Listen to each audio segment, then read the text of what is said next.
or it's a cousin, or it's your best friend, right? But it's the easiest type of money when you get it. It's the hardest when it all goes wrong. It's really important, I think, to try and get that, but you've got to be aware of the risks. So you go your own money, you go to friends, fools, family, and the other bit.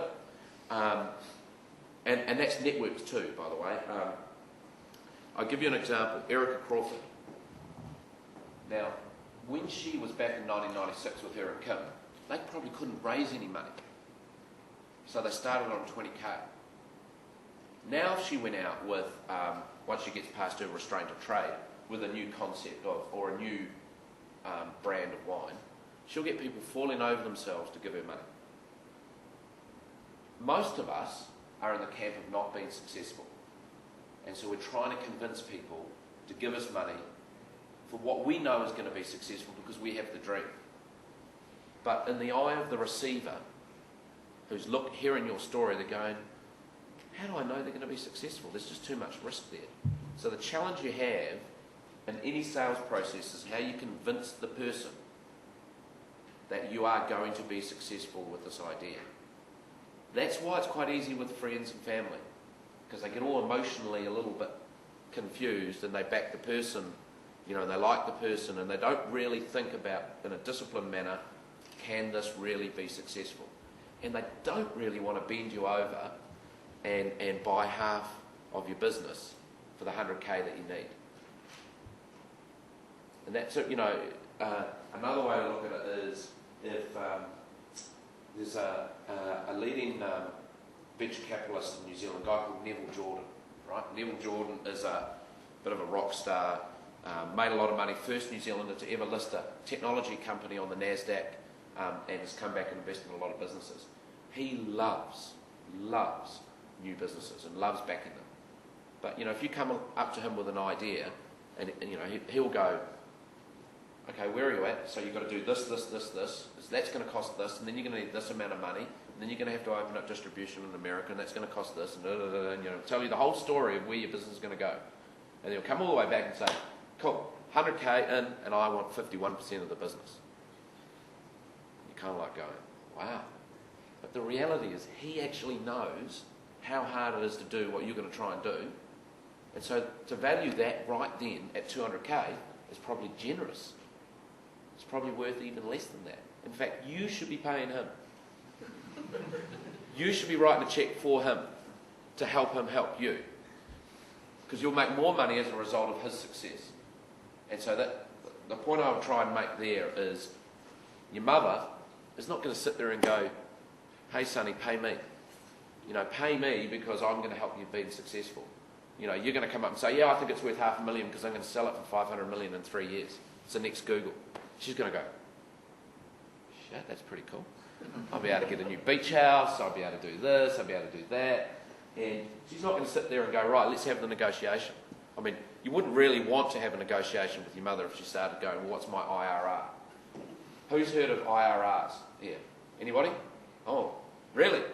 Do you do that here, internal rates of return? It's a really fancy, confusing way. The only way I can solve it is I don't have it. I've got this little card. It basically says, what's your compound return over time? And lots of people talk about 58%, 65%. And the more professional you get with investors, the more they'll throw these sorts of things at you to confuse you. So if we start friends, fools and family, you then get into a range of different people who you meet through networks, you know, who you know already, or who you get introduced to, either informally or formally. And we call that group angel investors. An angel investor is just a person or a group of people who like you and your idea and want to back you to be successful. Sometimes it's one person, okay? And they're an angel investor. Sometimes, and they put in $500,000. Sometimes it's 18 angel investors who group together and put in $500,000 between them, and it's 20 or 30k each. And the first bit often is quite informal. It's a bit of a chat, they understand the business, you know, sign a bit of a check, away they go. In the case of the formalised group of investors, it becomes like, not dealing with your bank, but there's contracts and, term sheets, and you feel like you're tying up and committing your soft bits for the rest of your life. And in either case, what they're trying to do, those angel investors, if you think from their perspective, they're going, I don't know whether Ken's business is going to be successful or not, so I'm going to take a punt on him, and you, and you, and you, and maybe another 6 more, and I'm going to take a punt on 10 investments. And I hope one of those will make all of my money. They don't actually care about the other 9. They just want one to make 30 times their money. And it's a really important thing to recognise, is that when an angel investor approaches you, unless they're Nostradamus, right, unless they're Neville Jordan, they've got no idea whether you're going to be successful. They're gamblers.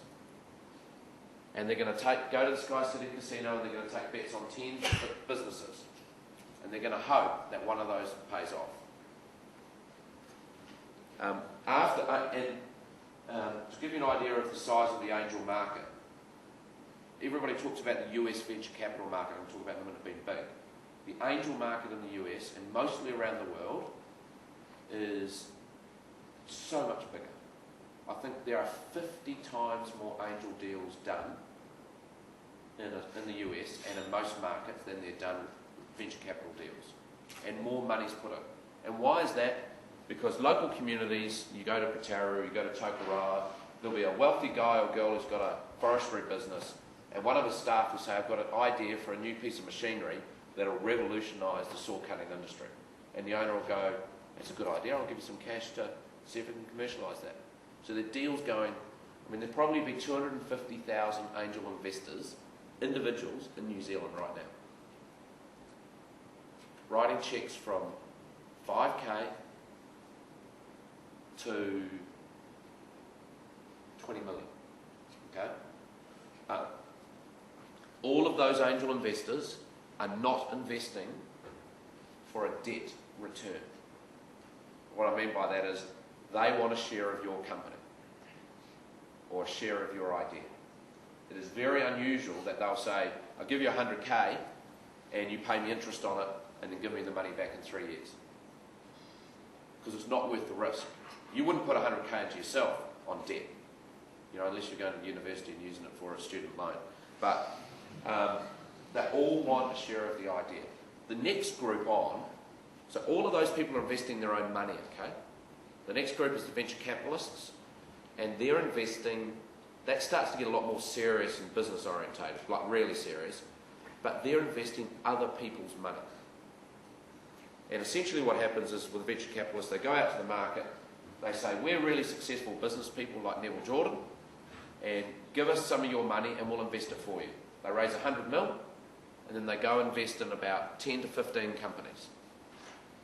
Same type of funding, normally a little bit less risky. And then the next stage on is private equity, and that's for more money for more established businesses, like private equity. What deals have got into Yellow Pages has got private equity. Who else has got other big businesses? Highball, Health-Freeze, a lot of those businesses. That's again less risky relatively, and for more established businesses. But if you've got an idea, right, or a startup, you're never going to get private equity unless you're very special or the private equity person's stupid. You're very seldomly going to get venture capital unless you've got a really, really, really big idea that requires lots and lots and lots of cash. So Peter Shepherd presented at one of the... So, in the University of Auckland, you'll find a number of academics in the School of Biological Sciences and the Med and Health that can get venture capital. But if you're in engineering or comp sci or any of those sorts of things, you've got that idea, forget venture capital, right? Where you're going to get your first lick of money from the outside world will be angel investors. So how do you go about finding these angels? I always, in terms of how you... 10 years ago it was really hard to find an angel investor. Now it's really easy, right? Because